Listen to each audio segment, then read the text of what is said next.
Hey, Andreas, give me just a second and I will add you in to be able to speak.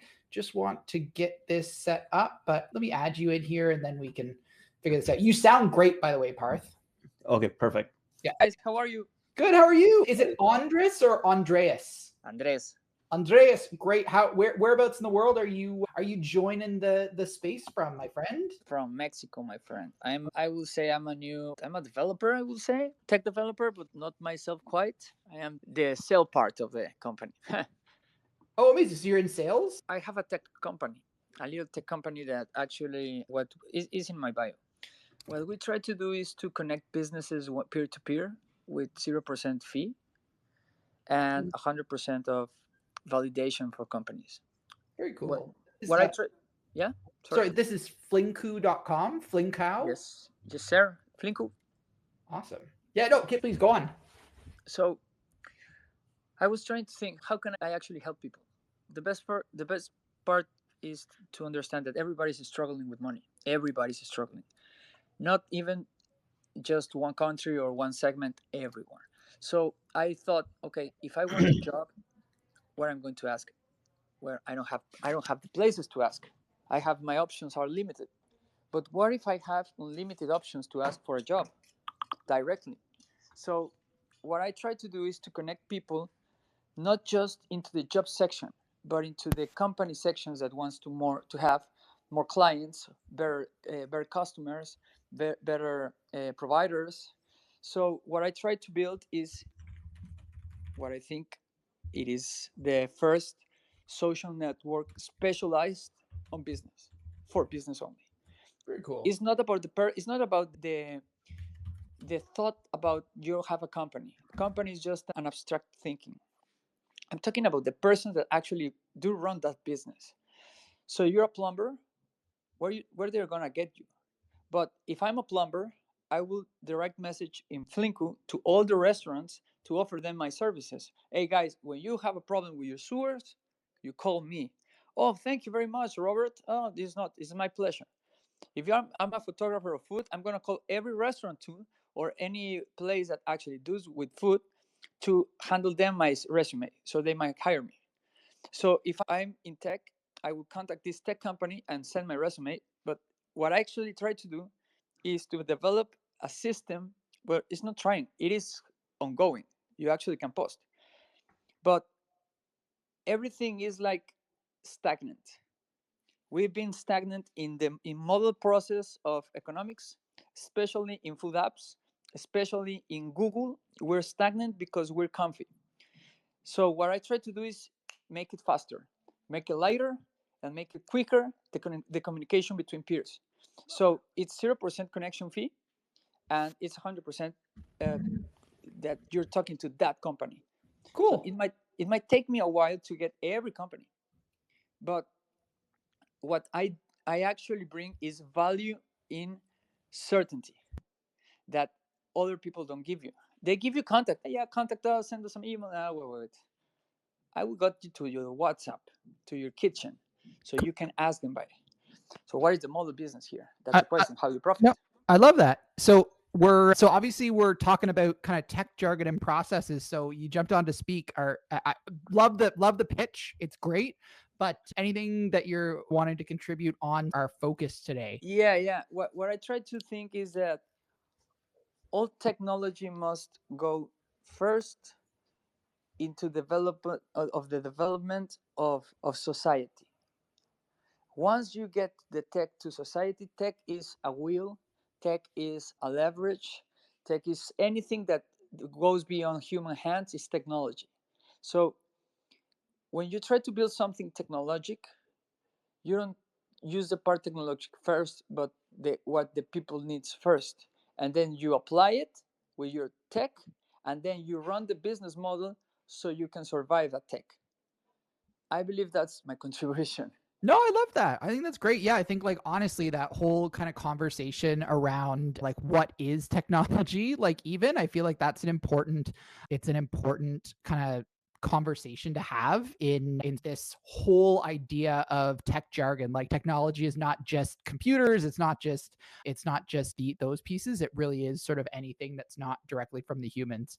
Amazing. Thanks for that, Andres. And if anybody's here and you want to jump in and ask questions, that's what we're here for today. And yeah, we want to answer questions and share some of our things that we wish that we knew when we got started in this industry. Yeah, where do you think we should start, Parth? That is a great question. I don't know where to start, to be honest. I feel like this would be a great place to kind of maybe talk about what our story has been, like how we Sure. got into tech, Yeah, and absolutely. maybe go through that a little bit. And then, yeah, I think that's a good start. What do you think? Yeah.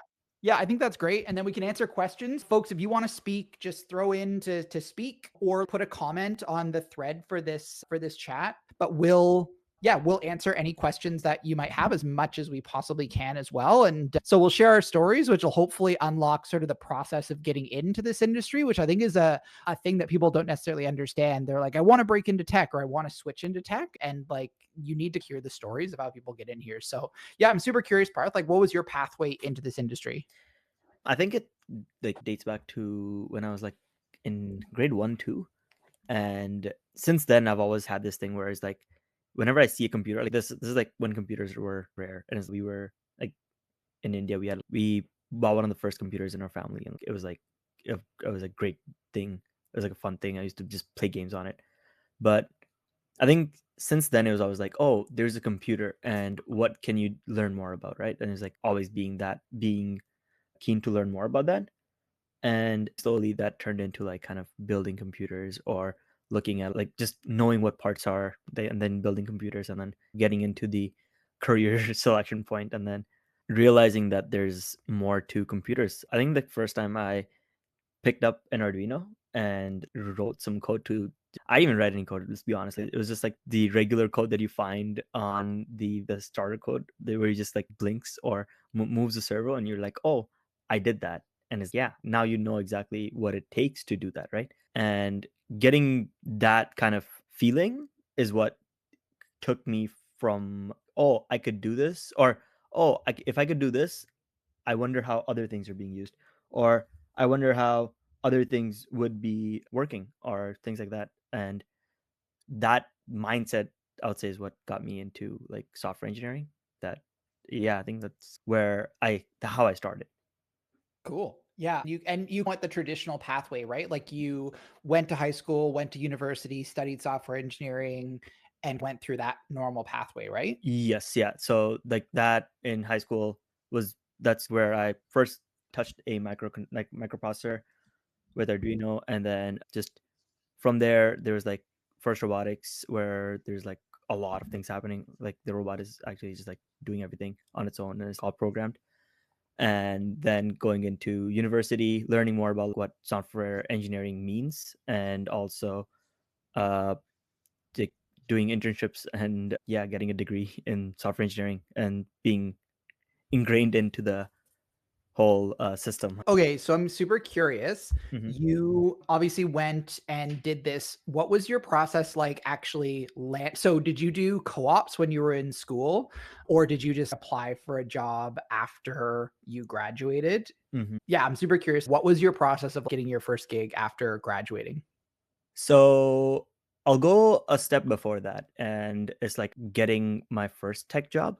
And this was, or getting my first real job, if that makes sense. But our university had this like career board, like a job board, where everybody would just put their jobs, what they want to, like what jobs are available, and like students can apply. And that's how I got my first job.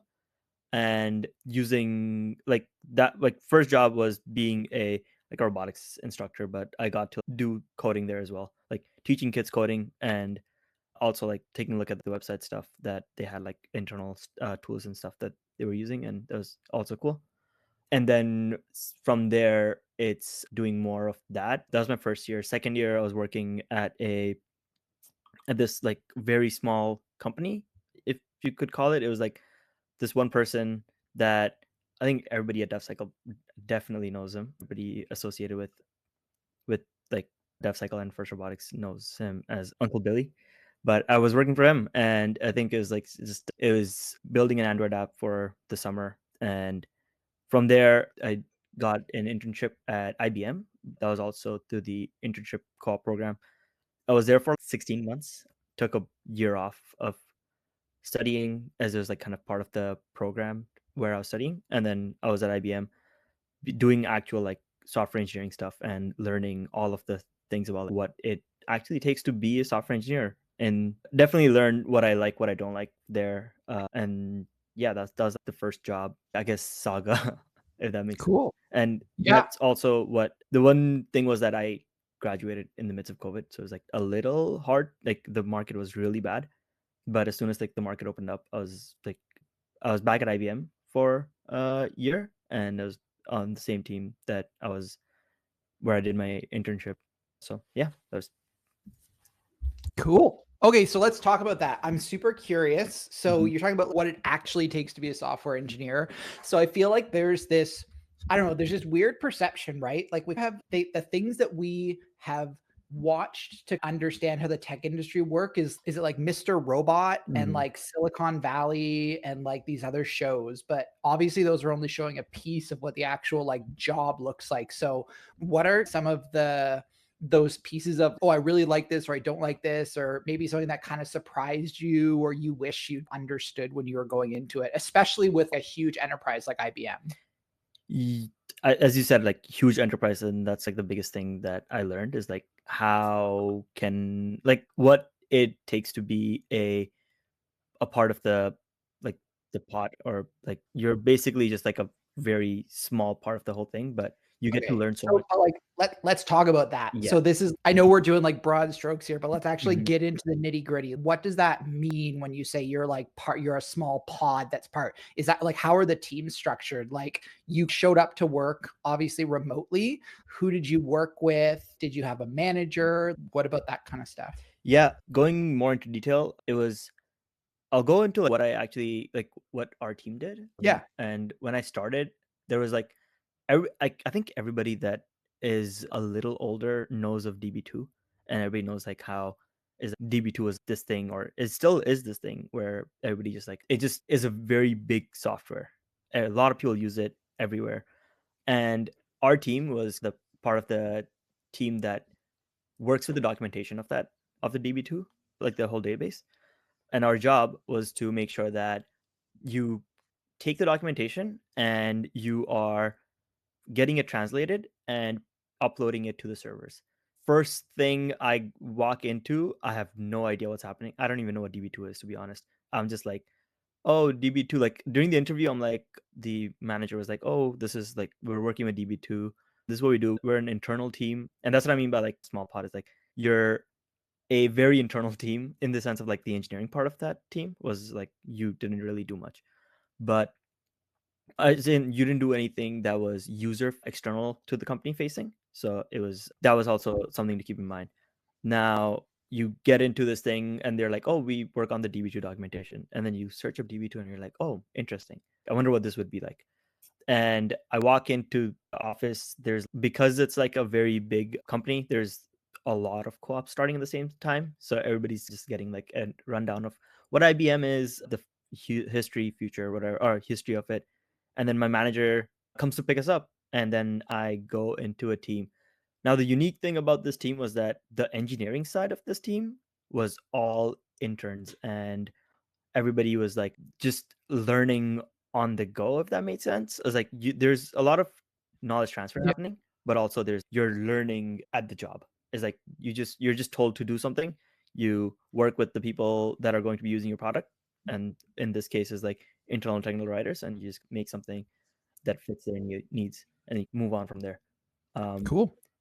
but this company, we're like this, like the engineering side of this company was very, or this department was very like, was a very different approach to the rest of this thing. Because usually when you have an engineering team, or when you have an engineering team, or if you're part of a department or like something big, you have a technical engineer, you have a senior engineer, or technical manager, senior engineer, like maybe a team lead.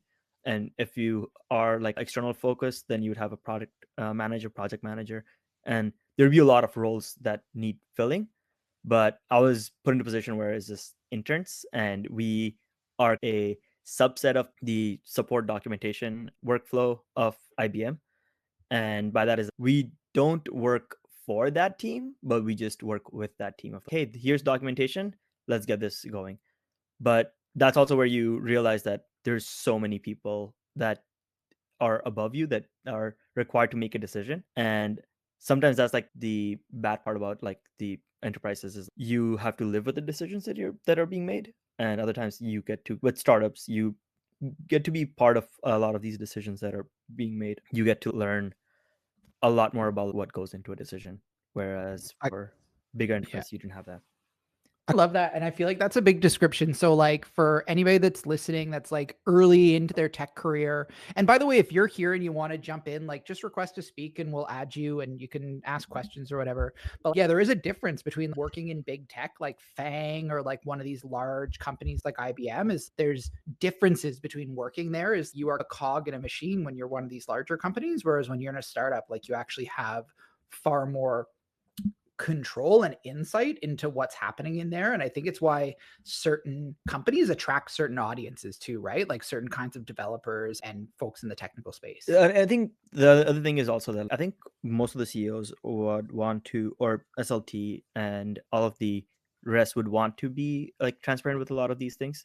But Yeah. the thing is that for them to be transparent, it would take a lot to be transparent to, I don't know, like 10,000 employee company. So it's so much harder to get that going. And that's where you feel like there's a lack of maybe insight, but it's also like, it's not to say that like they're just working differently. It's just like that there is just like kind of part of the companies, like when you scale, that's like something to keep in mind always, I think. Totally.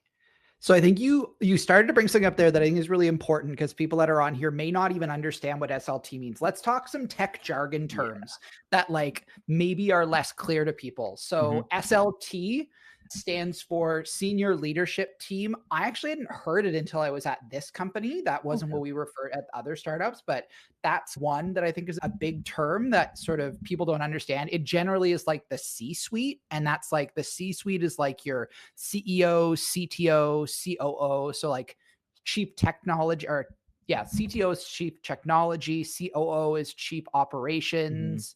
Sometimes you have like a chief product officer. Yeah.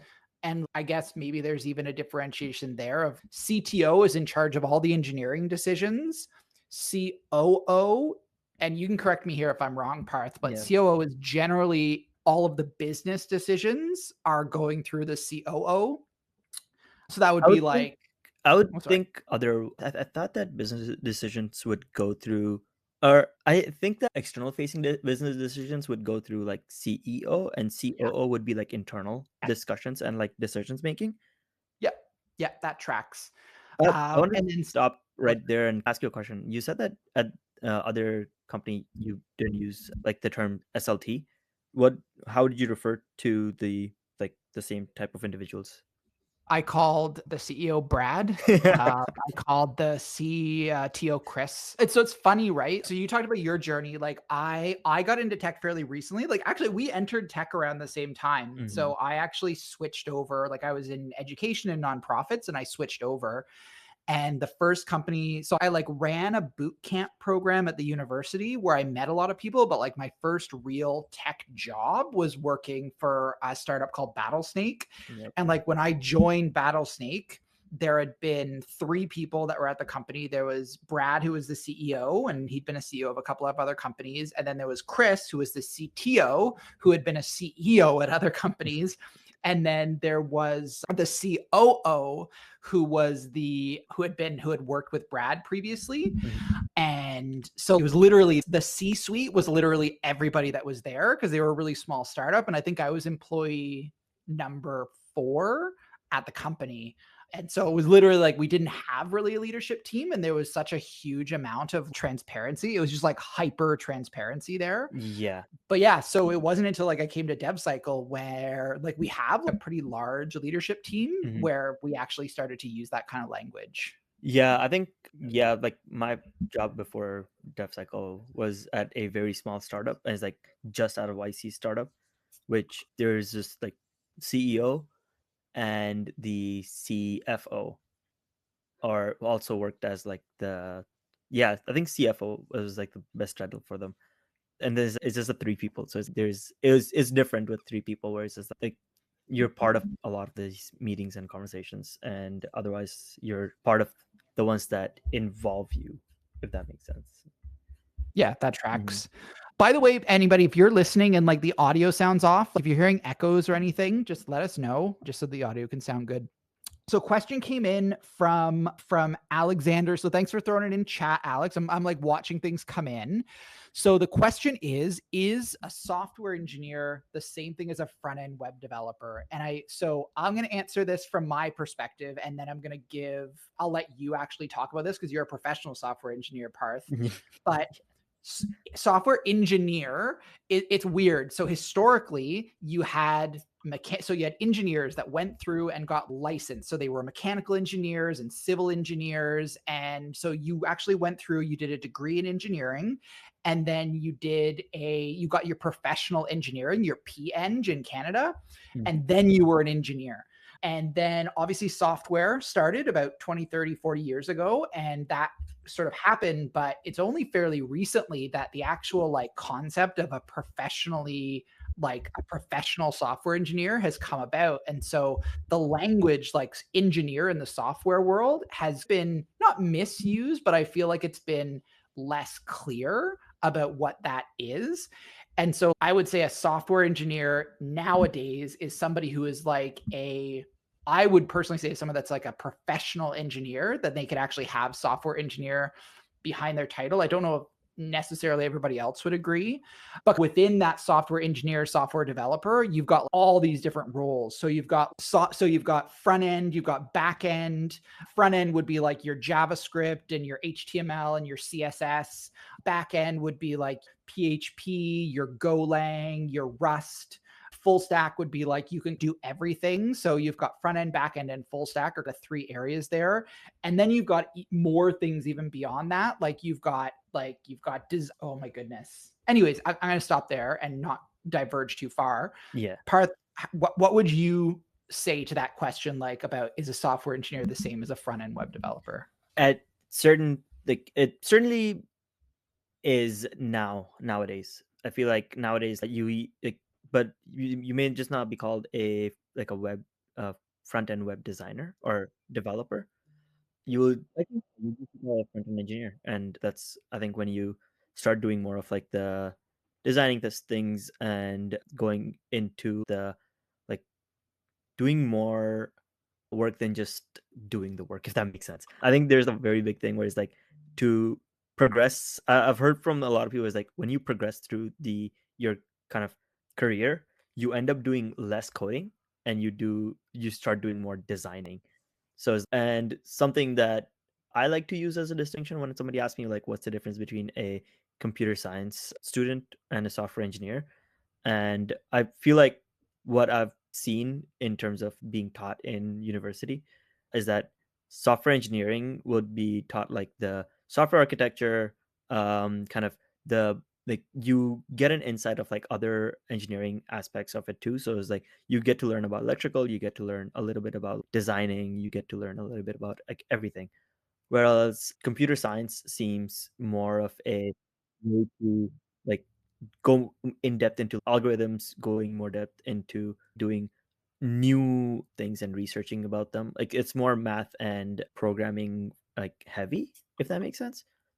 Yeah, that makes sense. But I think that's probably one of the most accurate descriptions I've ever heard of the difference between software engineering and computer science, actually. yeah, so if you could end up doing the same job by getting like either of the degrees, to be honest, nowadays, because software is such a field where it depends on what you know and how you get stuff done, rather than just doing things, or rather than just, if you need to know mechanical like insights, like you need to know how I don't even know what I was trying to say with that, but like, That makes sense. Yeah, you're like more in charge of the big picture, right? You're not just going and doing code work. You're actually looking from cradle to grave. Like you're really focused on the software development lifecycle. yeah, exactly. That's the term. Like engineer is more focused on the software development lifecycle. Yeah, so just so you know, so let's talk some more acronyms and let's talk job stuff. So software development lifecycle, if you ever hear about this, you'll often hear people call this like SDLC. Mhm. It's like the scientific process or the engineering design process. It's basically like the process that you go through to build software. You can literally Google software development lifecycle and see it. So it's pretty straightforward. But since we're talking software engineering Yeah. and job titles, let's talk about the difference between job titles because I think this matters. So if you're in a startup and you are a 2-person team and you have the title CEO and CTO, that is a very different world than if you're in like an IBM, right? Where you're actually in those roles. So titles in this industry can tend to be pretty flexible, I would say. Would you agree with that, Parth? Yes, I do agree with that. And I think you see it at like different places and different like sizes. If you're a 2-person team, then as a CTO, if you're making all the engineering decisions, then you are the CTO technically. But Totally. you wouldn't have the same managing power, or kind of you wouldn't have to make the decisions of a multinational or like a thousands of employee company. You're making a like your scale is just that much smaller. But that doesn't mean that Yeah. a startup CEO can't be like a enterprise CEO. Totally. Yeah, I would agree there. But then when you look, okay, so let's now maybe focus on some of these like larger companies. And by the way, I said FANG earlier and I realized I didn't describe it. So FANG, if you've never heard of this concept before, FANG is, I'm going to add Richard into here. So welcome, Richard. FANG stands for Facebook, Apple, Amazon. Alphabet, Netflix, and Google, I think. No, you said one of them wrong. What did I miss? Was it one of the 8? It's Facebook, Yeah. Apple, Amazon, Yeah. Netflix, and Google. Gotcha. But it's been rephrased as also, I think it's called, there's like the new terms of all the companies, and some people call it like manga or something. Yeah. And I feel like it's really just if you ever hear the term FANG, what people are talking about is like these hyper growth, massive tech companies. They're your Microsofts, your Googles, your Metas. These are the big companies that are there. So, yeah. But we've got Richard that's joined in. Richard, I love that every single one of these that we do, you jump in. How is it going, sir? I'm doing well. How are you doing, Andrew? I'm doing fantastic. What can we answer? Or what would you like to share with the chat about kind of tech jargon and processes? Yeah, for sure. I would say tech jargon was definitely something I had to get myself acclimated to, because joining AppRight was definitely something. Because like when I was a part of Grid Iron Survivor, now I am currently a part of it. Jargon, like using tech jargon, wasn't exactly our foremost priority to consider. It was more just introducing sprint boards and retrospectives and one-on-ones and code reviews and just all that jazz. And we didn't really have room for our current cohort to think about, oh, let's add in tech jargon. But for app, it was like, oh no, here's tech jargon. Here you go. So it's like there was a bit of an uphill battle there in that regards. Yeah. And I feel like this is why it's so important that like you can even work for a company and still learn tech jargon. I want to and I want to get to some of the other stuff, but we're talking job titles here. Richard, I'll ask you this question and see if little test here. Do you know the difference between a staff and a principal engineer? I don't think I do. I know what a staff engineer is, though, I think. What all right, what's a staff? And then I'm going to throw this to Parth. What's a staff engineer? I think staff engineer, isn't that someone who is on the like lead engineer side, or who's the higher hierarchy of the engineer team, or is that wrong? No, that's right. Yeah. That's definitely it. Parth, would you agree that we got it there? Yeah, we got it. But just one thing I would add is that I feel like those terms are being used, like different companies have different kind of levels, and depending on those levels, you'll see somebody be a staff at one place, but if you take a look elsewhere, then they would be not a staff, like they would be more of like a senior or something like that. I've definitely seen this at IBM, and the way they did their bands was a little different than I've seen other companies with their band. Yeah, but I think the staff engineer, yeah, I would consider someone like someone higher than a senior, a staff engineer. Yeah, I think that's fair. Yeah, and just so you know, so here's some other, we're going to keep throwing Mhm. acronyms and stuff in here. So staff engineer would be if you were on the IC side of things. IC stands for individual contributor, and there's two pathways in the tech industry. There's like the management side of things, and then there's like the individual contributor. So you might be like a product marketing or like an engineering manager where you're managing people, or you might be like, I don't know, a senior software engineer where you might be managing people, but like most of your job is focused on like actually building things and writing code. And so if you ever hear this thing of somebody being like, oh, I've been an IC for years and like now moving into management, that's what that means is you're going from like managing people to from managing other stuff. Yeah, and yeah, I think I just searched it up. At IBM, you start off as an associate engineer and you become a staff engineer, and then you become like an advisor and then a senior. Whereas at other places, you would go, let's say for Amazon, for example, you would go from like a SD1, which is like the base level engineer, like the first year engineer, SD2, like a mid level, and then you have a senior, SD3, and then you have principal, and then you have like anything above that, like maybe director or even distinguished, something like that. Yeah.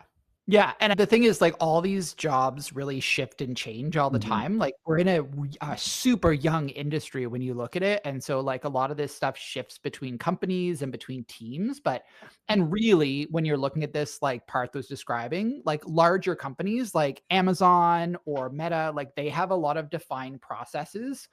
But I do want to talk maybe the difference because you hear the terms, especially if you're new in tech, of junior versus intermediate versus senior. Yep. So I'm interested in people's take on what you feel the difference is here. I've got thoughts from my experience, but like Parth, I'm interested in yours. Richard, if anybody else is listening and wants to jump on or ask questions, feel free to jump in. But yeah, difference between junior, intermediate, and senior. Yeah, definitely. I'd like to start off by saying like a junior engineer would be somebody who is starting up, and usually you have, if you're not at a like a very small startup, you'll have things where people are like specifically doing specific things, if that makes sense. Is, let's say if you're told to just fix a bug, you're gonna go fix a bug, and then that's what you would be doing.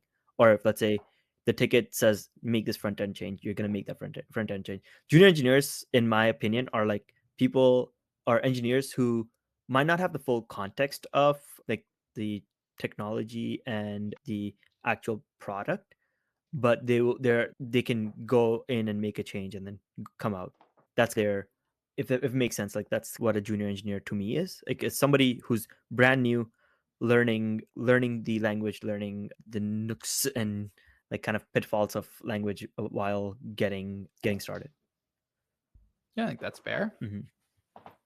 In my personal opinion, I would say for junior developers, I would add that it's a sense of how they approach certain things, like approaching a problem or approaching how to learn things. From a junior's perspective, as a fellow junior developer perspective, having worked with senior developers and mid-level developers, I would say their approach to solving a problem as well as their thought process and how they express how they're like what questions they're asking, like how they're asking the questions and how they're approaching it is vastly different from, let's say, a junior developer and how they approach it in my personal experience. Would you, Yeah. could you like give an example of, or maybe what would a junior developer thought process be compared to what an intermediate developer thought process be, if you have any? I don't know if can think of any like specific examples, Mm-hmm. but I would say like a general example is, let's say the ticket is you're trying to create the UI, the UX of a button, and you have a junior developer grab the ticket. I would think that a junior developer, when they grab the ticket, they would they would like the questions they would ask is, okay, so I just have to build a button, and then they might not ask they might ask like one or two or maybe three clarifying questions and then just start the ticket. Or maybe they won't even ask a question and they'll just start working on the ticket. They're like, oh, I want to ask a question, but I don't know what to ask. Or what if I reach out to them and then I ask a question and they judge me? Because like I've been in that situation where I've been like, oh, I don't know if I should ask because it makes me look bad. So I'll just work on it, and then as I work on it, if I think of a question, then I'll ask it. But I think a mid-level junior developer, what they'll tend to do is when they grab the ticket, they'll immediately ask clarifying questions there and then. Okay, so just to reduce it back and forth during the actual PR approval process. Okay, so here's the list of things I need to know for to like potentially think of like edge cases for this particular ticket and for this application, and let me ask, okay, so are we doing testing here? Are we including, what about functional versus front end? How do I implement this in regards to that? Or what libraries or frameworks are we using? Yada, yada, yada. Ooh, we got lots of jargon in here. Let's take a step back. So we got edge cases. So if you're not sure what an edge case is, think of an edge case like the thing that you don't expect to happen. So like building I don't know, you're trying to figure out if somebody is, I don't even know. Hold on. Let me think of a good example here. Like an edge case for your, I don't know, an API might be that you're going to get 100,000 API calls. If you're not sure what an API is, it's like an API is an application programming interface. It's basically if you send a message to a website and you want to get information back from it, you're generally sending a call. You're basically reaching out to the API to get information from that system. And so the edge case might be you're never planning on having 100,000 requests that are coming through from all over the world at once, but you're going to go and do testing for that. Oh, I think I have an example for something You got a of good one? that. Yeah. So let's say an edge case in this example. Imagine you're a restaurant and you have a burger on the menu. And an edge case would be like somebody that does not like pickles and they're like, I don't want pickles. And that's an edge case. You need to be able to, you can't just make burgers and have it ready to sell. You have to make them as they come in for you to know which pickles to include or not include. I love that. Yeah. Okay. So I want to do that. I want to jump in just because I had this like restaurant analogy and I was trying to figure out how there was going to be a transition. Mm-hmm. And so you just did it, Parth. It's like we planned this out. So if you're looking at the difference between different types of developers, junior, intermediate, senior, let's think of it like a restaurant, right? So let's like carry on this analogy. So literally a restaurant is the perfect analogy because you've got front of house, which is like the people that are seeing the customers, and back of house, which are people that are making the food. And then in the back of house, you've got like your prep chefs. Those are the ones that are like coming in and they're like chopping up all the tomatoes and potatoes. You've got like your sous chefs who are like the ones that are like managing all of those prep chefs. And then you've got like your head chef or your executive chef who's in charge of, they're not necessarily cooking everything, but they're like making sure that all of the food has been prepared in the right way. And they're like managing teams. I would say that's probably one of the best analogies. And I feel like that edge case was just such a perfect example of, think of a tech company in very much like a restaurant. Mm-hmm. Oh, so good. So good. Yeah. So I think that's awesome. And I think that the edge case there, but also the description of senior versus junior versus intermediate. But keeping in mind that all this language, depending on where you go, intermediate, senior, junior, it's all going to be different and change. But I do think that Parth talked, I think the things that you both said of the way you think and the things that you are tasked with doing kind of shift depending on the levels. A junior is going to be tasked with solve this problem, don't think too hard about it, and is probably not going to be like thinking big picture. Whereas like a senior is going to be tasked with, okay, you're going to help architect this thing out, and they're going to be doing some problem solving in a different way. I think that's exactly what I would like to add as part of what Richard said is like you have juniors who are figuring out their questions as they work and figuring out their process and approach as they're working, whereas someone like a senior or even intermediate would be able to find little easy questions to ask quicker, and someone like senior who possibly wrote the ticket or is like very involved in like the architecture of the whole like platform would have a much more insights. Thing is, oh, you can't just add this button like this, you need to maybe add it a different way. So like adding more breadth of knowledge as part of just work. Yeah, I love that. So we got a ton of people that just showed up. I don't know who retweeted this maybe, but we got 30 people on here right now. And yeah, sorry, I pulled you off because I wasn't sure if you're done, Richard. But if you are here, like Nate's here, you work in tech, Nick, Roxy, like anybody that would like to jump on and ask a question live, feel free to do that or put it in chat. Like I'm watching the chat for all of this. We're talking about processes, jargon, tech, like we're trying to help make this process easier for people that are just thinking of maybe entering into the tech world. Yeah, so feel free, request if you want to jump in, you know how to do it, and I can add you. Yeah, go I see ahead, a Parth. question, and it's how can a junior React developer get opportunities that can also help them in improving their coding skills? Because the world market seems to only look for people who are experienced.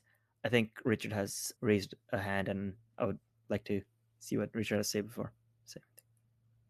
Yeah, I would definitely say I think open source projects are definitely the best resource for junior developers or people who are trying to transition into tech to get as close to that experience as possible.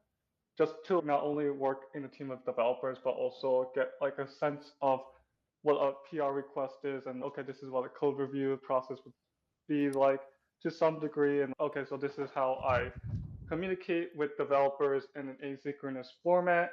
Cool. And maybe in particular open source projects, I would do it in synchronous manners too.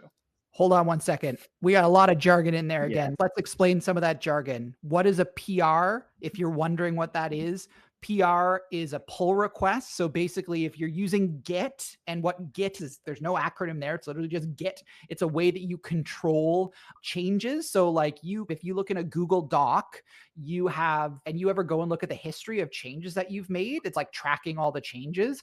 Git is that for software developers. But in the world of tech, anytime you want to make a change, you need to do like a pull request. So basically, you make a branch, which is like a different version of the same kind of code or document. And then you want to put that into the main branch, like into the main code that's being used.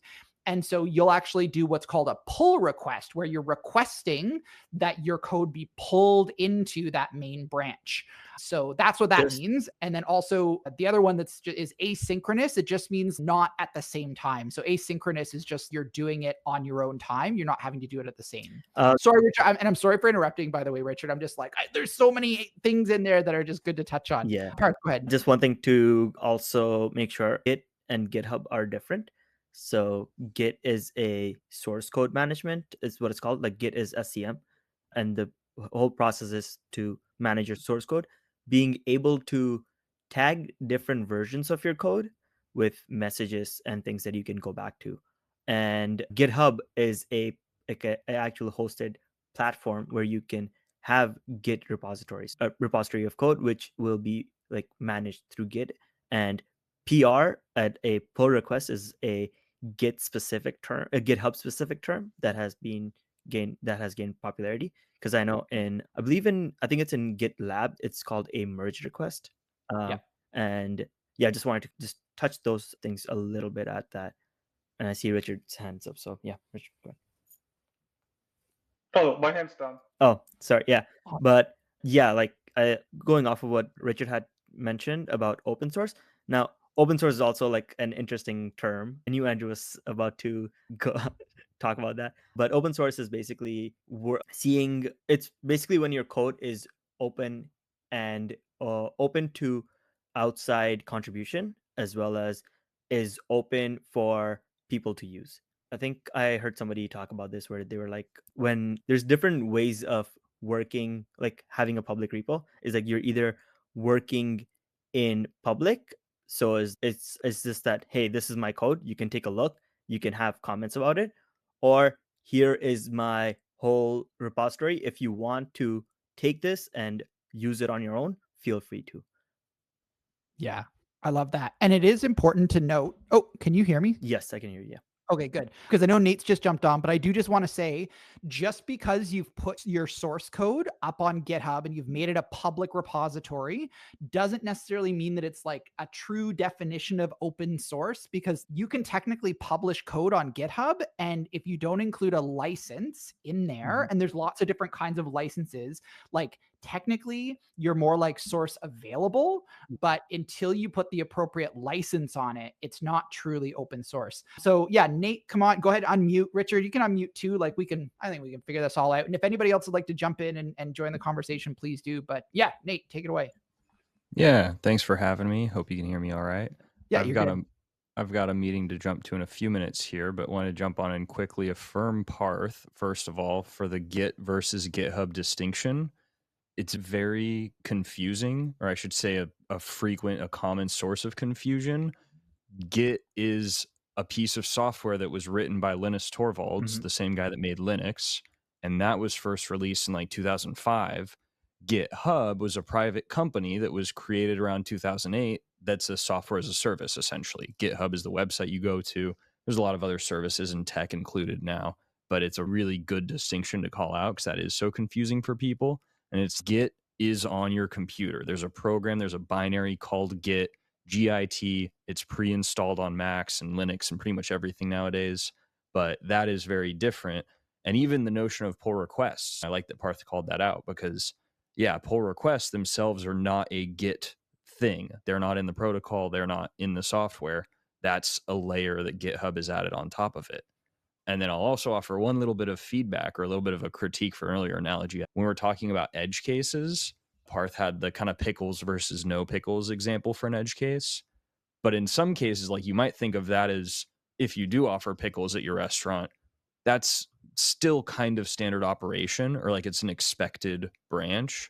Edge cases are oftentimes exceptional cases where it's like a customer's credit card is declined or a customer, you only have bread, but a customer comes in and says, I'm gluten-free. Can you wrap the whole thing in lettuce?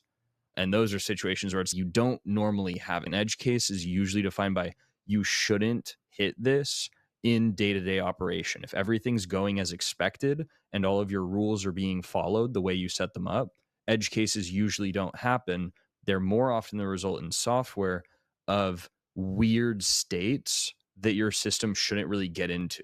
So an example is you call an API and you're expecting to get an author name back for an article, but then there's some articles where there is no author. It's just not listed or it doesn't send back an author name at all. It's, ooh, does your code handle that well, or is it going to assume it always comes with an author name in a certain way? And so the edge case isn't even the fault of like your program. Another example of edge cases that is very common is an old database state where like I wrote my software so you could technically have a database row that looks like this.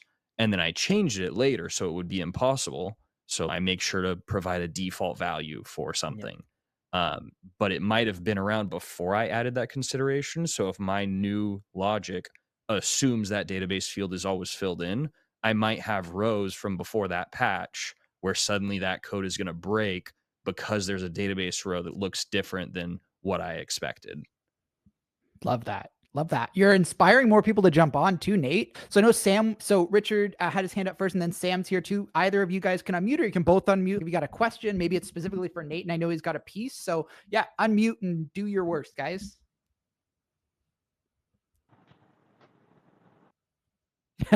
You're like, okay, go ahead, Sam.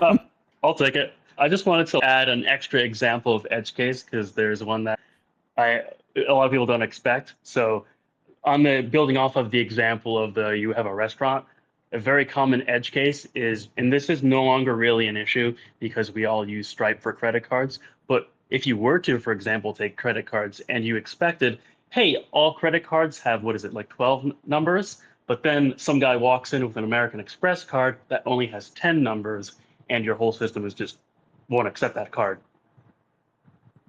I love that we are like making these analogies work so well. I love this. Thanks, Sam. Yeah, Richard, and then Nick's come on as well, but go ahead, Richard. Oh, no, my hand's not, I'm not sure why it's showing my hand up. It's all right. I'll pull you off for now, and then you can just request to speak if you want to jump on again. Yeah, I don't know why it's staying up. It's the weird like desktop version of all this. Anyways, Nick, go ahead. Hey, how's it going? Can you hear me okay? Yeah, you're good. Yeah, just getting back to the hamburger with pickles analogy, I definitely agree with Nate. That's not like an edge case, but that whole idea of building a burger ties into software design in terms of you want to compose things to make things. Like, for example, I don't know, say you had a restaurant and it's just every burger it just comes with mustard, relish, ketchup, lettuce, and pickles. Like you can't undo it. I don't know, like maybe you put all the vegetables in a bowl and you just always throw them on, which I worked in a restaurant. You don't do that, but anyways. But the nice thing is like, this is where you can start customizing things. You can say Nate was bringing up like lettuce instead of a bun. Maybe you want a veggie burger instead of a chicken burger and stuff. And this is where this term composability comes in, and some other terms called tightly coupled and loose coupling. And so this is basically loose coupling because you're composing things. And it's loose in the sense that you can change it, or you can throw in something. Like you could even, something that's not even on the burger menu, you can say, yeah, I'll take everything that's on there, but you know what? I've got this craving for fried banana. Can you just throw that on there? And they can do that because they're just composing. They're like literally building the burger. And that's like an analogy of what loose coupling is. And something like tight coupling might just be, I don't know, if you're at a school cafeteria and this is the meal choice. You can't ask for no pickles or whatever. It's just, it always comes like this. And that's like tight coupling, meaning that it's very difficult to change things. So I don't know, just working off that burger analogy from before. I really just want to start like a restaurant that is entirely staffed by software engineers.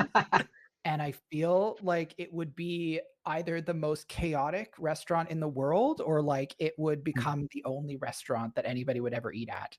Yeah, totally. And I can give you a concrete example of this. Somebody was asking about React before. So like React has props and stuff and you can pass in things, but I don't know. An example of something being tightly coupled might be like, okay, my React component is a burger, and in the React component, it just says add a pickle, add this, add that. Now, if you wanted, and that's tightly coupled because it's in the implementation of the component, like that's just how the component is rendered. So you're always going to get the burger like that. Whereas you could pass in some props, which are called like condiments, vegetables, or bun type. And then all of a sudden, you're still responsible for, you've given the responsibility of whatever wants to build that component by saying, yeah, this is going to be bun type lettuce. And then all of a sudden it just comes in like that. And then it's just easier to manipulate versus just like you wrote everything in the component. And this is why you always hear people talking about Lego blocks, building blocks. And it's like that. It's better to compose things. And I can think of other examples, but think of buying, I don't know, something cheap, and it's just all, picture a toy, and you get the cheap one for $2 and it's like a car and it's just one piece of solid metal. That's like tight coupling because you literally can't change anything. But then you look at something else where it's okay, the car is a little more expensive, the toy, but I can put like stickers on it, I can switch the doors, I don't know, maybe if I dip it in water it changes, like you can just start building it how you want to. And it's, yeah, I don't know if those are great analogies or not, but No, they're great. Yeah. I love the analogy game is strong on this space today. I love it. I see Andrew. I see Sam's hand up. So Sam, if you're trying to jump on, throw something in chat because I keep trying to add you in, but I feel like it might be a bug. It is entirely possible that Spaces has got a bug. So just throw if you do want to get on, just throw a reply to the actual thing and I will try and figure out how to get you on. But I've tried from all the different channels to add you in if you do have something you want to share. Okay, so we talked a lot about, we got into this analogy and there's other stuff that we wanted to talk about. Parth, I know we only had this scheduled until now. Do you got a piece or are you where are you at? I have a couple more minutes. And I'll keep going afterwards for folks that want to stick around. I've got no meetings today, but we've got lots of people here. And so want to keep having conversations as long as we can. Yeah, I think Sam's back. So go ahead, Sam. I just wanted to say that I think Spaces is definitely bugged because earlier when I stopped talking, my entire audio just cut out and I couldn't hear anything for a minute while I turned my headset off and back on and did some finagling. So, and my hand was not up. I don't know what's wrong with Spaces. Thanks, Elon. We really appreciate your hard work. I feel like I'm using this thing with so much care that anything could break at any moment. Yeah. And that's the kind of stuff, that's the kind of software you don't want to make. Yeah. I literally have control, like my phone charging on a deck because I can't control specific things from the desktop version of this, but I want to have my good quality microphone in. Okay, let's keep talking about things. Okay, I said this in the description, so I want to talk about it. Stock options versus restricted stock units. So stock options, if let's say you get hired at a startup and the startup says you're going to make $5 a year, but we're going to give you $1 million in stock options. What does that actually mean? Generally, there's two kind of ways that this works. If you're getting us, and like Parth, you can correct me because you've been in this world a lot longer than I have. There's stock options, which are generally you get the option to purchase a stock at a set amount from when you join the company. So for example, if like a lot of startups, when they are created, they will create like 1 million shares that are all worth 1 penny. And so to buy 1,000 shares, it's going to be 1,000 pennies. And those go up as they get more funding. So if you raise money in a fundraising round, then those shares go from being worth 1 penny to maybe worth $1. And if you had you'd used your stock options, the option to purchase at that penny price, then you're going to make a pretty penny. Stock grants, or like restricted stock units, are like you actually are given the stock, so you don't have to pay for it. It's literally like they give you the stock that exists and they pay you. And generally you see stock options. I have seen more stock options in the startup world, and restricted stock units are in the VC world. Would you say that's accurate, Parth? I'm not familiar with the second part of seeing restricted stock units versus stock options, but yeah, I like the idea of the two of them. I think that was a great description between the two. Yeah. And if anybody's here that's either set up as a speaker or just knows that it can correct that, feel free, unmute and correct. But I did want to talk about that because I do think it's really important to know the difference here. And it's funny because I know somebody laughed when I said like the $5, but you're granted a lot of like stock options. That's not unheard of in this industry. As there's startups that don't have a lot of cash when they're just getting started. And so the thing that they can give is going to be stock options. And the downside is those options are not a guarantee that's ever going to become money. And so that's something to consider if you're ever getting an offer and they're like, here's $1 million in stock option or 1 million shares in stock options, but we can only pay you $5 a year. Yeah, go ahead, Nick. Yeah, just to touch on that too, a typical thing you'll hear about stock options is it vests over 4 years with one year cliff. And basically what that means is the cliff, I'm actually not positive, but let's say you join a startup, they say you're going to get 20,000 shares, but every year that goes by, part of it's going to vest. So if it's over 4 years, you're going to get a quarter of that 20,000 after your first year working there. Second year, you're going to get another quarter, et cetera, or whatever cadence they decide.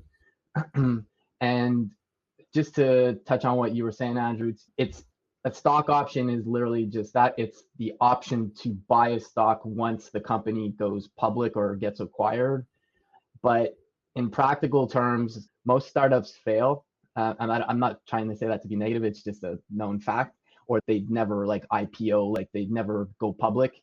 I'm trying to remember what IPO stands for, but so like I'm mentioning this because like when you join a startup, like it's always in your best interest to get as much base salary as possible, because at the end of the day, realistically, your stock options will never become anything. So basically think of them as they're just like, it's like somebody, if you were at a bar and somebody wrote 20,000 on a napkin, it means nothing until it does mean something. And on the flip side, with the RSUs, the restricted stock units, I've typically seen that. Like I worked at Autodesk, which is it's a public engineering company. It's very large, and that's where you typically get that kind of stuff. Like you'll get this at Facebook or Google too now, because they're all big public companies, and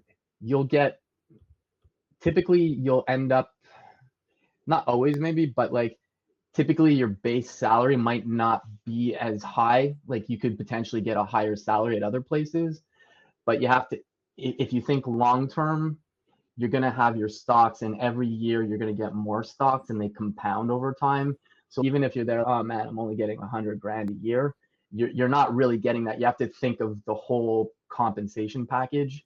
And it also depends on what your needs are. Like maybe you just need a high base salary right now, so maybe that's not a good move for now. But I worked with some people that were at Autodesk for almost 20 years. So think about getting stocks every year over 20 years plus getting paid. Like it definitely adds up.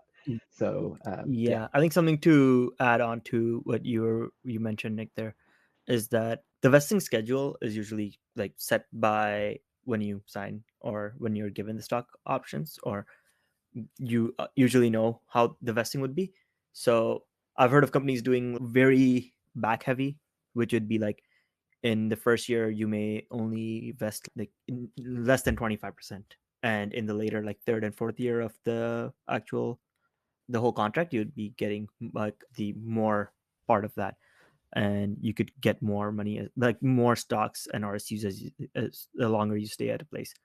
And another thing to point out that Nick mentioned is like whenever you are getting RSUs or whenever you're getting stock options, one good thing to look at is like how much is the stock, what the strike price is. Strike price is usually the price that you would get the stock at, or when you execute your option is what the price would be. And seeing like you have to make your own judgment call on like how much do you think something could be worth or the company could be worth in the future to make that go up or down. Love that. Can I jump in on? Yeah. Go ahead, Sam. Cool. So I wanted to add two things. One on, so there's actually a third type of stock that you can get, but these are incredibly rare and they are called RSAs and they work slightly differently from RSUs. I just want to point it out, they're not the same. Very unlikely that you'll get them unless you're part of like the founding group of people at the startup. But if you ever get lucky enough to get RSAs, they are the best because they offer the best tax advantages. The other thing I wanted to say with stocks earlier, Nick, I think it was, mentioned IPO, right? If you work for a privately traded company, so a company that hasn't IPO'd yet, and by the way, IPO is like initial public offering, I think that's what it stands for. If you work for a private company, if you have $1 million worth of stock, if you leave that company, you have to sell that stock to the company itself because they're privately traded, or you have to find some person who you can trade to. You can't trade on the public market. It's not like Google, right? Their stock is public. You can go to any stock trading app and get stock and you can trade it. My company that I work for is a privately traded company. So it's like I can't sell it if I leave. I have to sell it back to them and I can't really sit on it or, right? It's not a great situation to be in. So be careful about that. And that's why all the companies are pushing towards, we got an IPO, because everyone at the company wants to be able to have the option to sell it or leave the company and sell it, or just sell it to get some cash in to then reinvest elsewhere. If your company is not publicly traded, you can't do that. That's all I wanted to add. Also, yeah, space is weird. I had my hand up. I don't know if you could see. That's all right. Yeah, and just I know Parth wants to say something. I know he's got to go in a minute, but I do want to say, because Nick mentioned a cliff. And so what a cliff is, generally, if you have a 4-year vesting schedule with a 1-year cliff, it means that if you leave the company within a year, you lose all of your options that are there. And so basically what that means is like these, like people hop, right? People hop between careers in tech, especially. And so they are wanting to ensure that their investment in training you is not going to be lost. So that 1-year cliff will generally mean if you leave before, all of your stocks are basically falling off a cliff. And that's also what people refer to when they say the golden handcuffs, right? Because if you leave before your cliff, you're going to lose all this stock. And then also the vesting schedule generally is backloaded. So you'll get more stock the more you stay at the company. So it'd be like, oh, in the beginning, maybe you'll get like 20%. And then there'd be like, and that's to incentivize you to stay at least 1 year. And then there's gonna be like 15%, another 15%, and then 50%, right? All at the end, because they're like, we want to incentivize you to stay in the beginning, but then we want to reward you for staying long term. So that's also another thing to be aware of. And that this is generally what people refer to as the golden handcuffs, alongside all the nice benefits like lunch in the office sort of thing. But it's primarily the stock. Yeah, I love that. Go ahead, Parth. Yeah, no, I just wanted to say, yeah, I agree with that, everything you had to say there.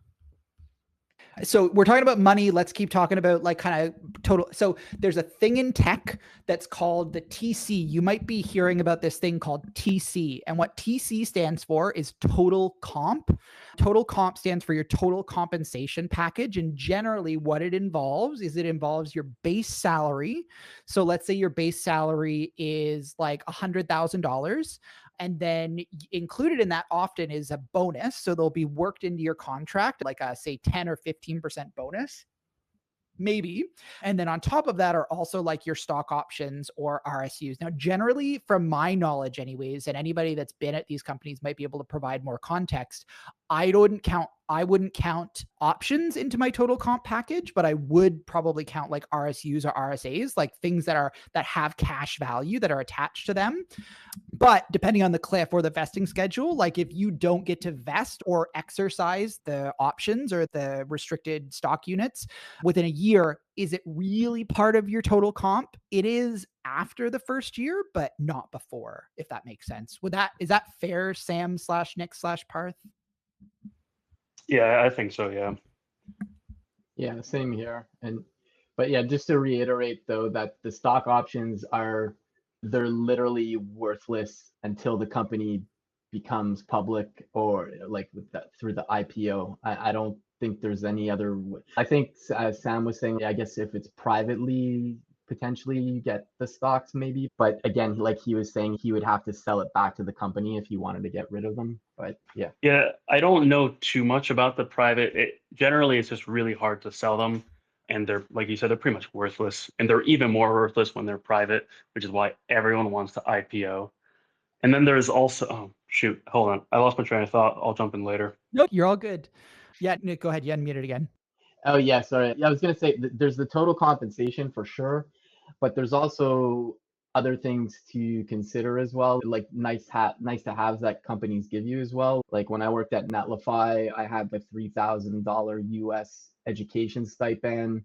They paid for my internet and cell phone, and those things add up. It's not really your part of your total compensation, but if you think about it, it does add to it because these are bills you would be paying normally anyways, or purchasing software or courses and stuff. It's not necessarily a big chunk, but these are things to consider as well. Like when you're joining somewhere, again, it's not necessarily the total compensation but these are things that companies do offer, and it varies in what they offer and the amounts they pay for these things.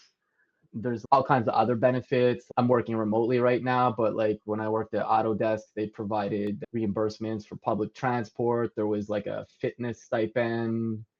And a lot of those things are probably more in non-startup land, but I've actually seen, because I've spoken to some startups recently, ones where they want you in the office right now because it's the beginning of the team, and it's like Uber Eats, free gym membership here, all this stuff. There's all kinds of perks you can get to, but some of them are to just keep you in office, to be honest. But yeah, just wanted to mention those things too. And just, we're not really talking about negotiations, but one thing I've learned over my career is always ask for as much as you can for everything. Worst case, people say no. Typically, there'll be compromises, but sometimes they might just be, yeah, sure, no problem. But you're never gonna know if you don't ask.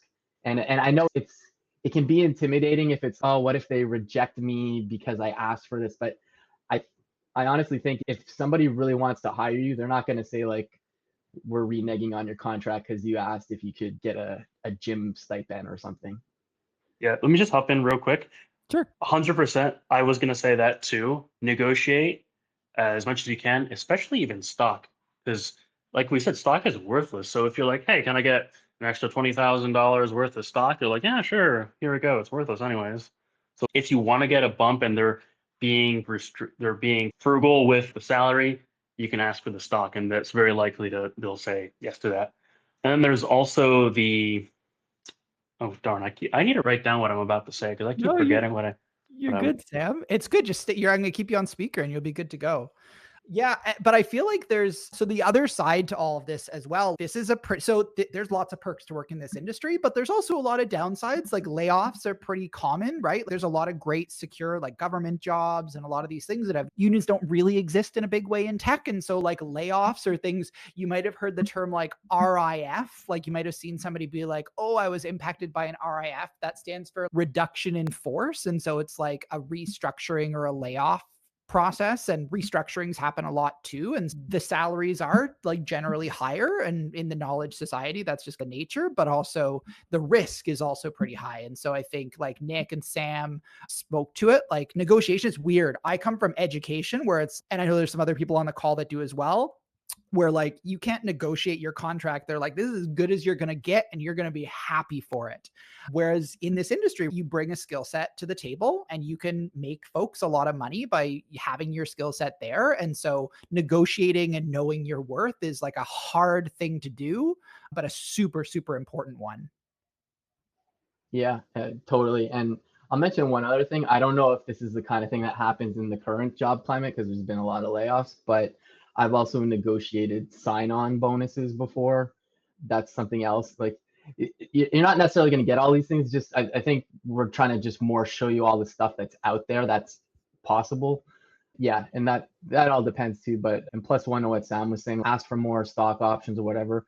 Again, it comes back to worst case they say no, best case they say yeah, sure, no problem. But it's just always good to ask for stuff. This is just general in life, but definitely when you're negotiating a contract. Yeah, and not especially like you said earlier, they're never going to rescind your offer just because you asked for more money. Because if you think about how much it costed them to do the whole interview process, if you were to think about what is the salary that you're probably going to get, okay, take that, and for every hour of every person you've talked to, take that and then multiply that by 2, and that'll be a good approximation for how much money they spent, plus all of the searching, how they found you. Like they spent so much money and they're like, you're a good candidate. We just can't pay you quite that as much as you'd like, but we're not going to rescind your offer from that. That'd be stupid. Love that.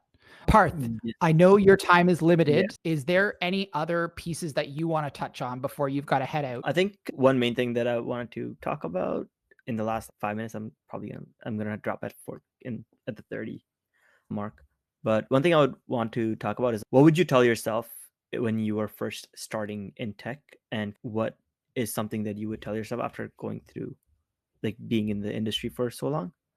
And yeah, I think I want to hear, we have a lot of speakers here, so let's hear from what they would have said. I think the thing that I would absolutely tell myself is that I should not have listened to all the advice that say to jump around a lot, because my very first tech job that I had was by and large the best tech job that I've had for the 2-year period after I left. I couldn't find anything remotely close, and I like went to places that seemed on the surface good, but I was like, damn, if only I didn't leave. And I tried to like see if I could contact my manager, try to see if I could get back in, but it was just, I should have stayed. My first tech job, stayed for longer, stayed for 2 years or something. I didn't stay 2 years. I think I stayed barely a year. And I wish I just had a little bit more time in the oven there. That's a great one. Nick, you want to give it a shot?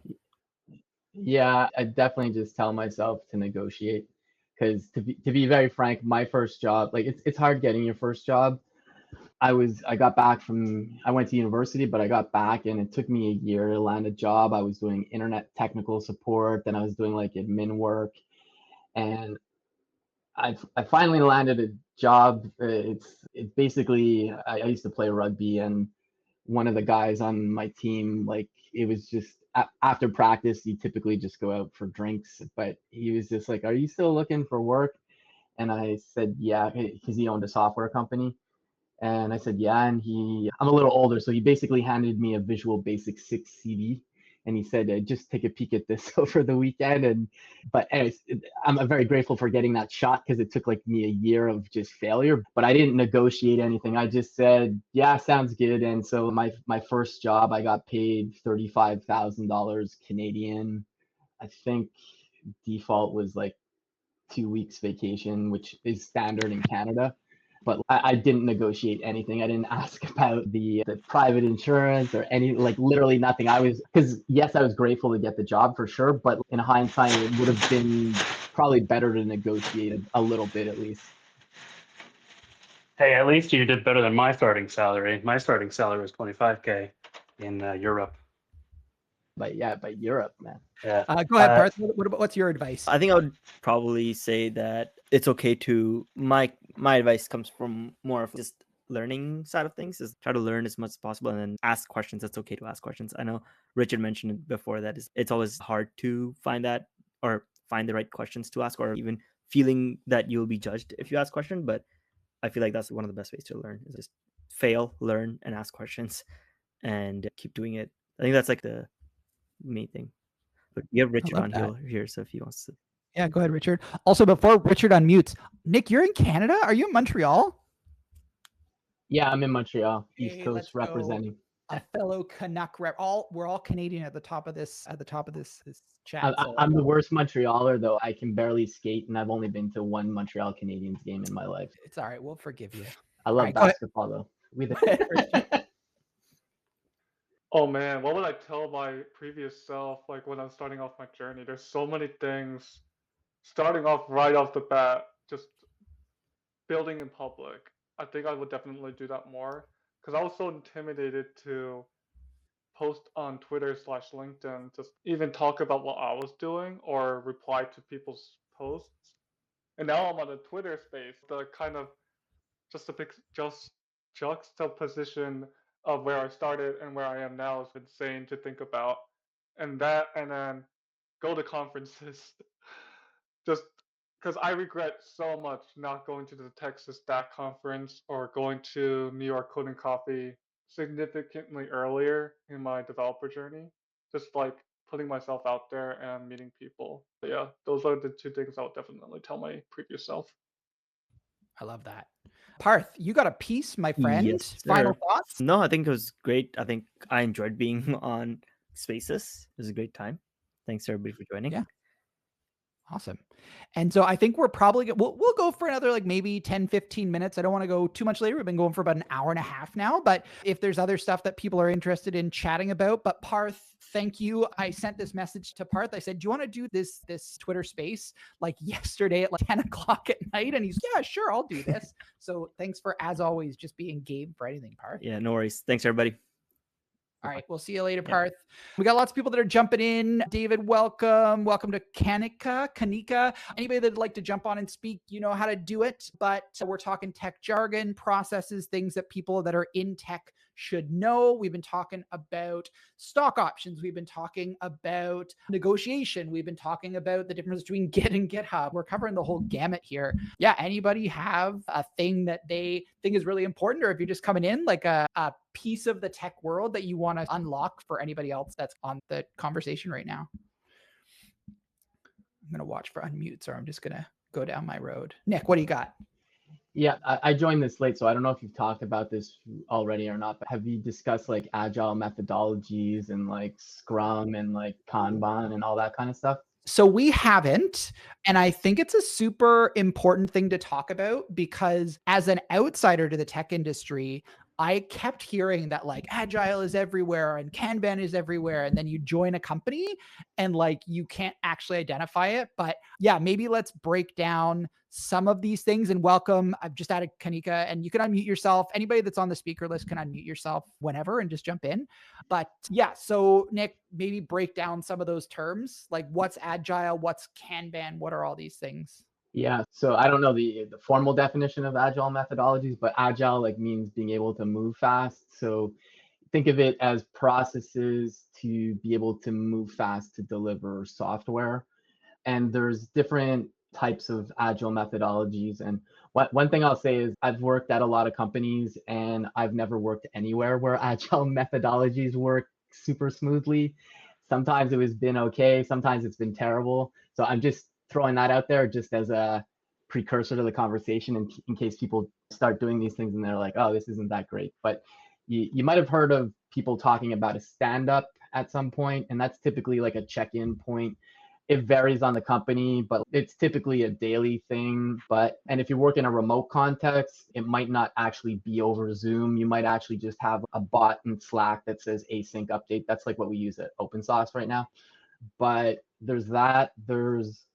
I'll just rattle off a bunch of stuff and then we can talk about them. But Yeah, for sure. there's the concept of Scrum. And so Scrum is, I guess, I don't know, I'm thinking rugby here because there's Scrum and rugby. I guess it's just everybody getting together. But you typically have something called sprints, and it varies. You can go I've worked at places where it was 2-week sprints to deliver things up to 4 weeks.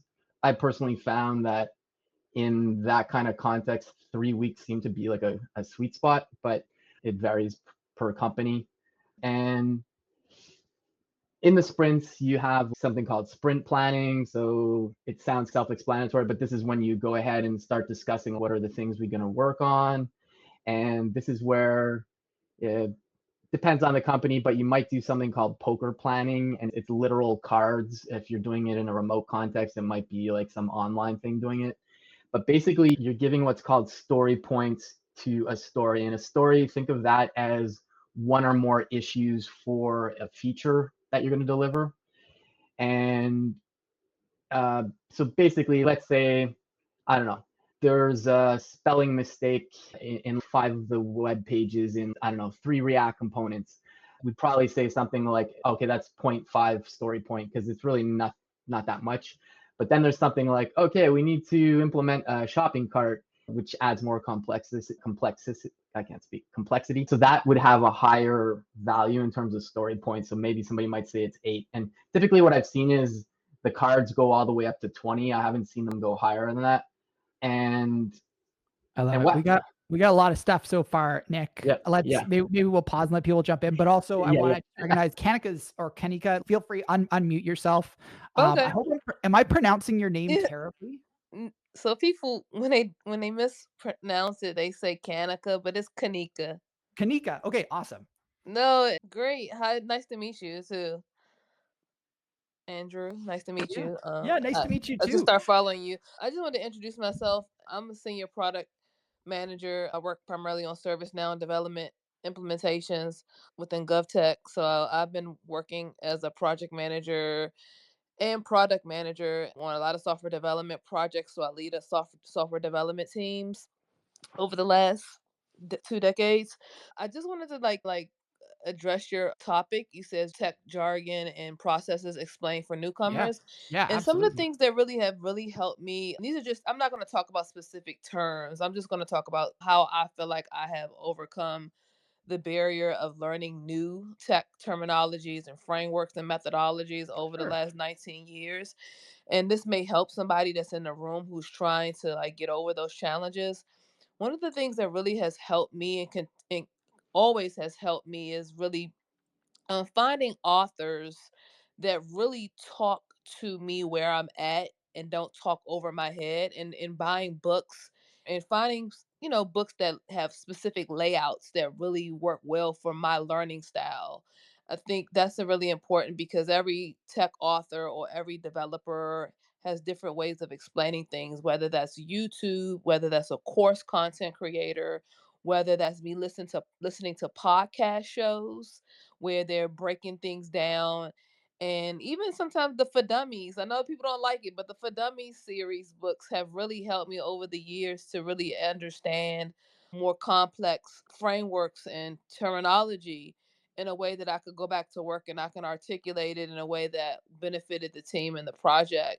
So I just think it's important for us to really find out what our learning style is and lean into that when we're trying to crack the code of learning tech jargon or different processes.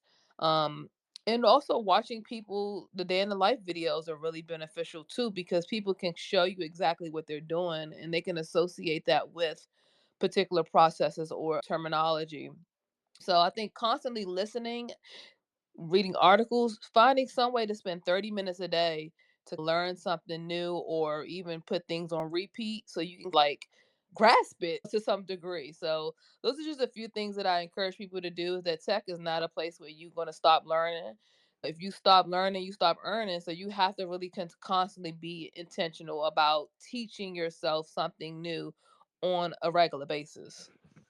That was probably one of the best descriptions of how to be successful in this industry. Never stop learning. Oh, Kanika, that's amazing. I love that. Thanks for being here, by the way. This is awesome. No, thanks for having me. I appreciate it. Yeah.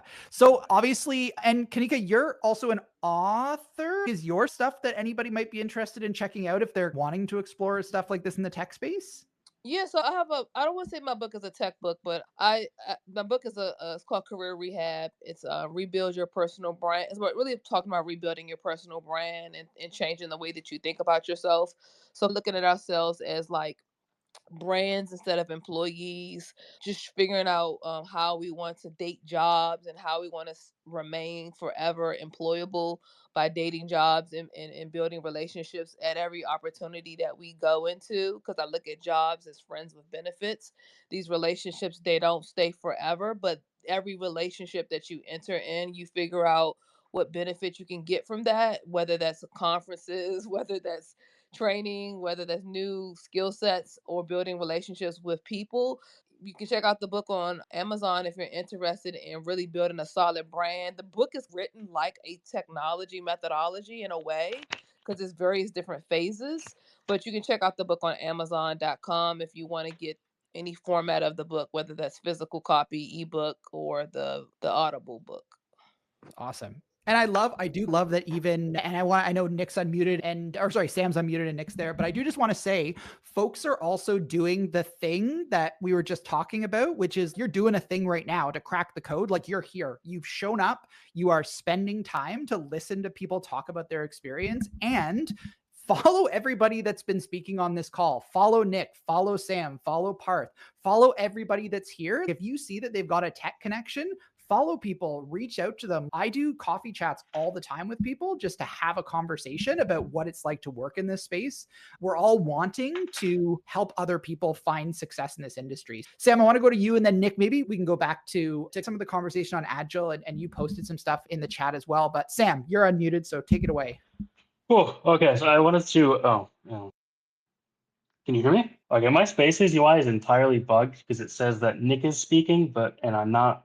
I don't know. It's weird. And it's been showing Nick as speaking for the entire time that Kanika and you're speaking, so I don't know what's wrong. Anyways, we're going to pretend that it's all working. I wanted to add one thing to Nick's explanation of Agile, which is I don't think the definition was quite spot on. And I think by pointing out what we did before Agile is actually going to help a lot of people. So before Agile, software engineering was just like any other engineering focused job where you do a ton of planning before you work on something, and then you like detail, here's all the things we want to do, and then you do them, and then you go through like quality assurance to test those things, and then you go back to the drawing board possibly, and the cycles are really long, and this is what's called waterfall. But the distinguishing factor of what makes Agile better for software is you are constantly iterating. So like Nick mentioned, the sprints are usually like, he said the longest he's had is 2 weeks. And I'm also working at a 2-week sprint length right now, but they can be shorter. And I think they're actually better when they're shorter. Because the most important thing for Agile is constant iteration. So you have a bit of work you got to do, you do it, and then you do a tiny little bit of planning, and then you like reassess things like, oh, we implemented this, was it as easy to implement as we thought it was? Or maybe like you already give it to the customer and you get some feedback. So instead of waiting 6 months to have feedback by your customer telling you, hey, the thing you built doesn't actually do the thing that I need it to do, so you got to do it over, you know this in 2 weeks. So the shorter iteration cycle is what really makes Agile better for software development.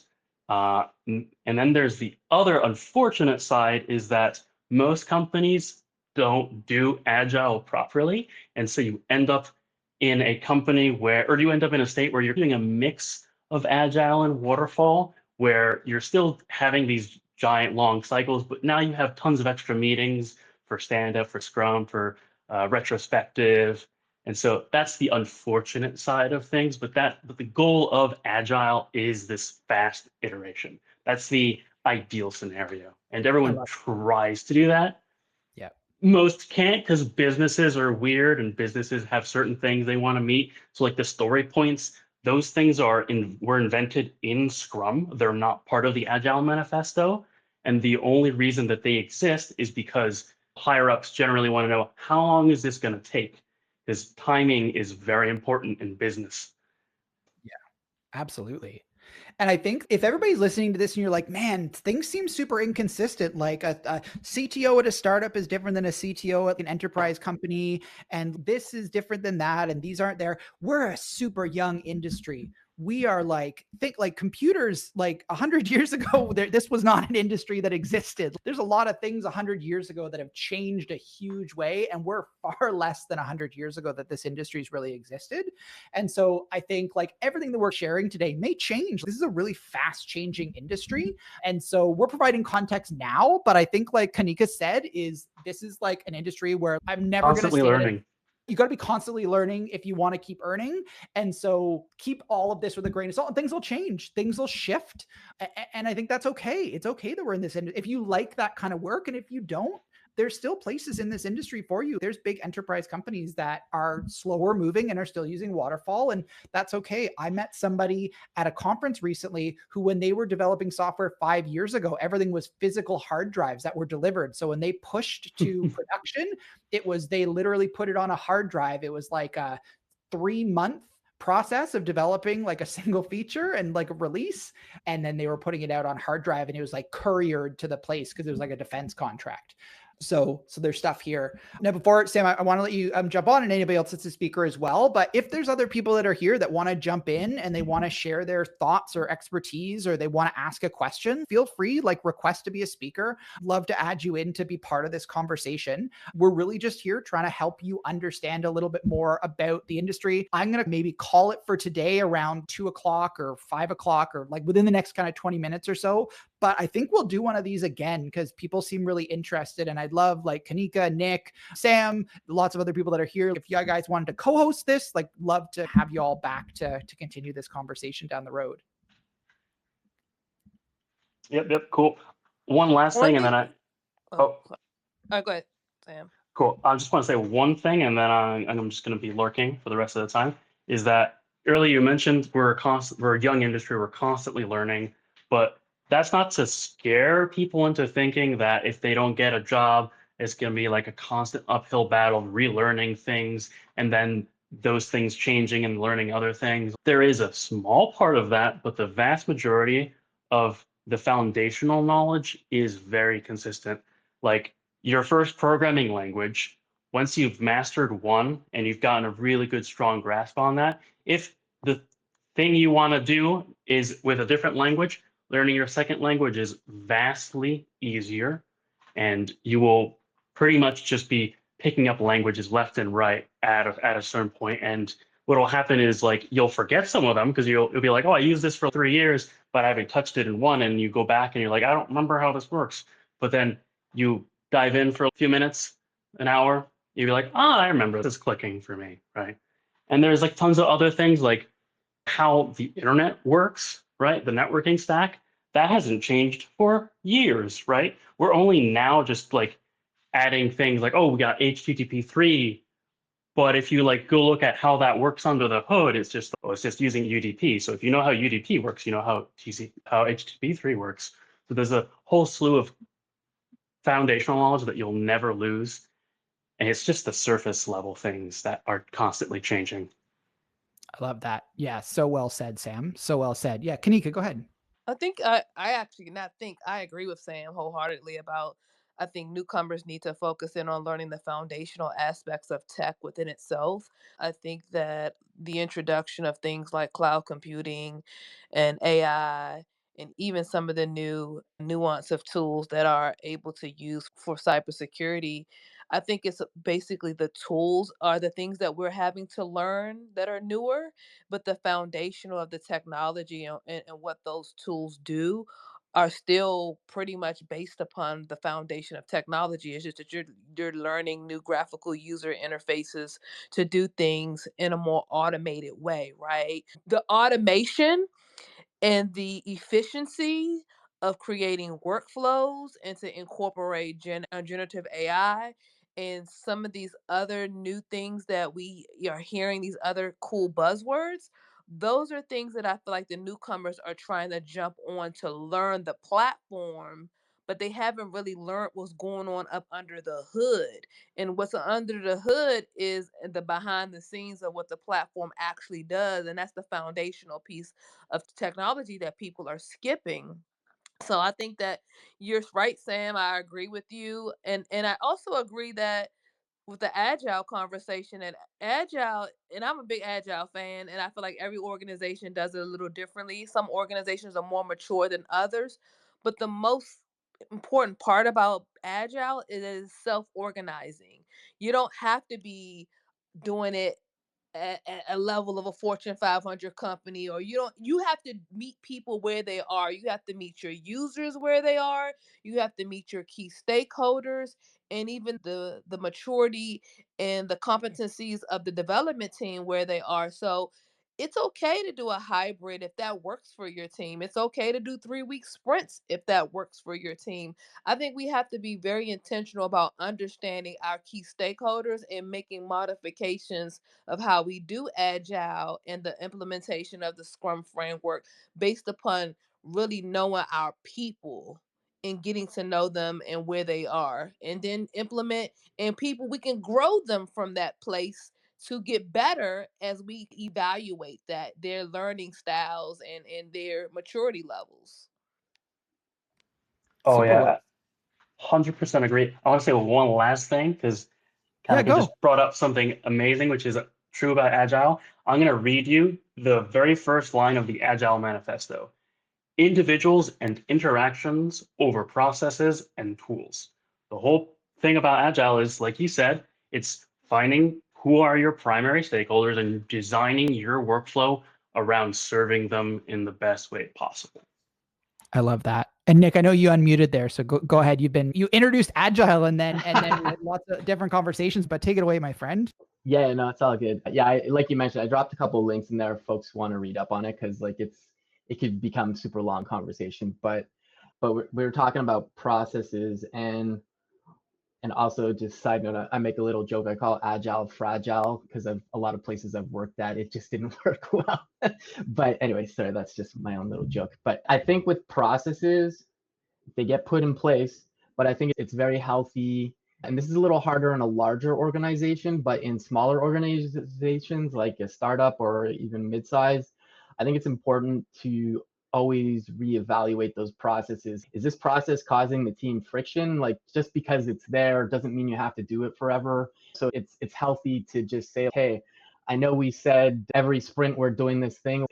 I find it annoying, and like other people, it's not constructive or whatever. Yeah, I can't give a specific example at the moment, but it's just good to reevaluate those things. And if something's working for your team, great. If it isn't, it's okay to get rid of it or just change it up a bit. And the other thing, we were talking about fundamentals and stuff, and I think knowing the fundamentals is definitely super important, but I also think it's just important to build something, and you're going to learn those fundamentals you're going to build something and maybe use some kind of framework, and you're going to build it and you're like, hey, this is awesome. But then you're like, you don't understand something. And this is when you start to dig, and you're always going to eventually end up digging into what the fundamentals are. But I think especially in web development, just the kind of the microwave ability of seeing something you build show up pretty instantly. It's like a good endorphins to just continue learning. So yeah, I would just say build, but definitely fundamentals are important. It just, you might not have to be the first thing you do, but eventually you will learn those things. Amazing. I love it. So if you've just tuned in or you just dropped in and you're like, oh, this is amazing, and I feel like I missed stuff, don't worry. This is being recorded, so you'll be able to catch it here on X. But also, after every single one of these spaces, what I do is I actually download the space and I turn it into like a visualizer on YouTube.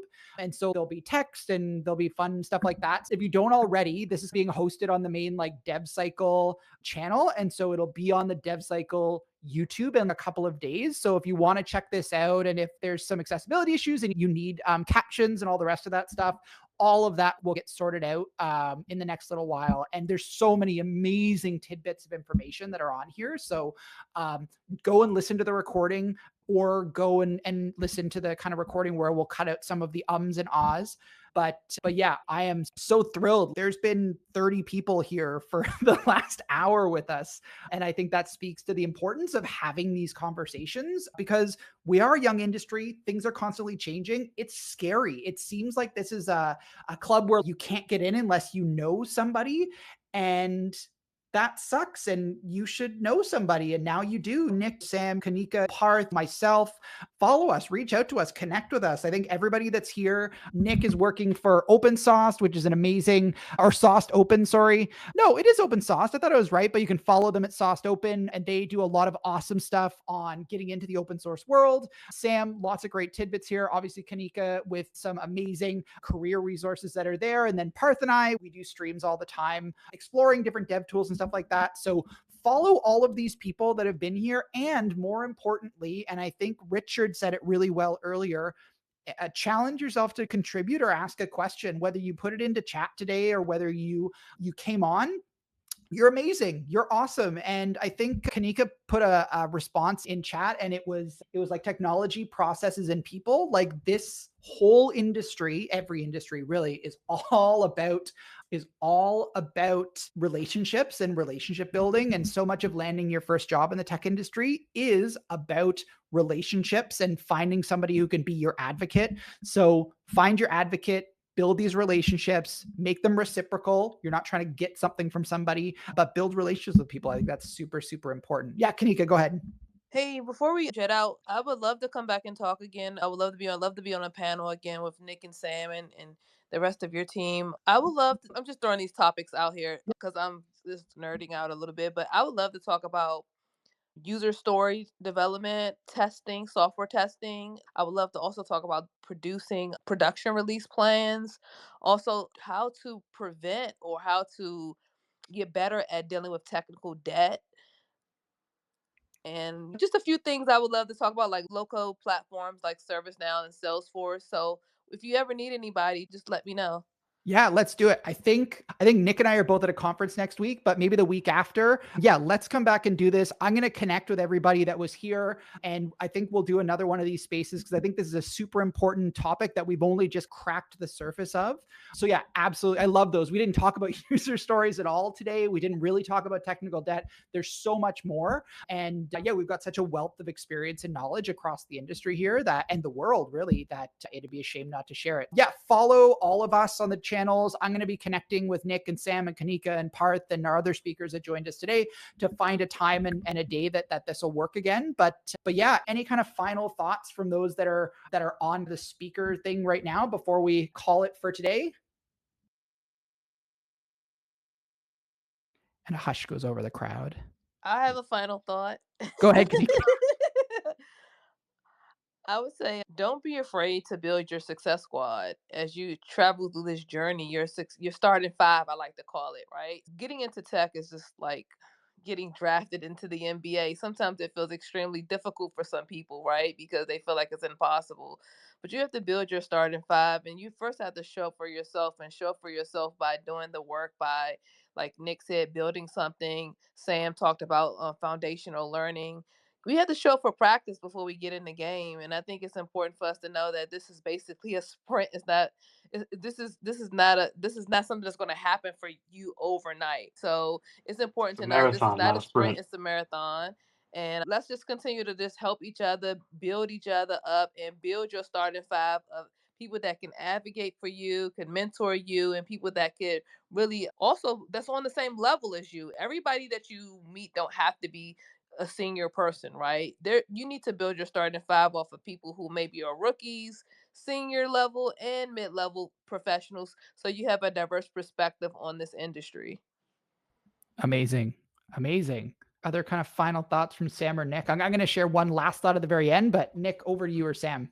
Yeah, I'll just go quickly. I think one thing that's super important is, I think this is a great superpower to have, is learn to get comfortable being uncomfortable. And Also, you don't have to be super ambitious right away. Take on a task at work, and then the next time take something a little more ambitious, and then the next one a little more ambitious. And over time, you're going to see like you're going to go pretty far. And you're always going to get out of your comfort zone, and there might be a bit of self-doubt and stuff, but I can 100% say in my own career, that's when I've grown, and that's when my career has done amazing, is just getting uncomfortable. Love that. Sam, final word to you. Yeah, I love that too, Nick. Just I don't like the saying of learn to be comfortable staying uncomfortable. It sounds too quotey, but the sentiment behind it is absolutely true. And the way that I like to put it is don't be a perfectionist. Don't think, oh, your work's not good enough, you don't want to publish it, or you wrote something and you don't want to put it on GitHub because you're like, people will find it, I'm worried. Don't be. Work that is done is better than perfect, right? They're the whole sentiment of the group of the people who do build in public, where they're like, I'll just ship fast and get something out there, right? Build stuff. Don't worry if it's up to the level of what you'd like it to be, or people. Don't compare yourself to others, essentially, right? And going over to what Kaneko was saying is build a little group of people that are walking the same path as you. And sometimes like the best teachers for you are generally people who are more familiar with your path, right? Maybe they're like a step ahead of you, or maybe just a peer who learned something and you want to learn from them, and you can ask them, how did you learn that, right? Because they learned it recently. Like I learned my foundation of programming 10 years ago. Like I don't really know what beginning is like anymore. So those are my two thoughts. Thanks for let me speak. This was fun. Yeah, absolutely. Yeah. And thanks, Sam. Thanks, Nick. Thanks, Kanika. Thanks to everybody else, Richard and Parth, obviously, that came on. So 2 last final thoughts. First thought is, if you are wanting to be notified whenever all of the this like video will be posted with more of this stuff, yeah, like I said, follow the DEVCYCLE channel, because that's where everything goes. And then the other thing is, if you are interested in meeting a couple of us, I think, Nick, are you at All Things Open next week? I think you are. Yeah, I'll be at All Things Open. I'll be there from the 27th to the 30th. So awesome. So I know Nick is going to be at All Things Open in Raleigh, North Carolina. Roxy's going to be there. There's a few other people that are going to be there. Come and say hello. If you're going to be there on Sunday, I think DEVCYCLE is going to be throwing like a Sunday night Sunday party. So we're going to go and pay for Sundays for people to just go and hang out and chat and have like a fun little experience there. So stay tuned for that kind of stuff too, if you're going to be at the event. But otherwise, thank you all for sticking around with us for 2 hours. This is the longest and most successful one of these spaces that I think we've done in the past few months. And that's really because all y'all showed up. So thanks for being here to all the speakers. For everybody that listened, become a speaker next time.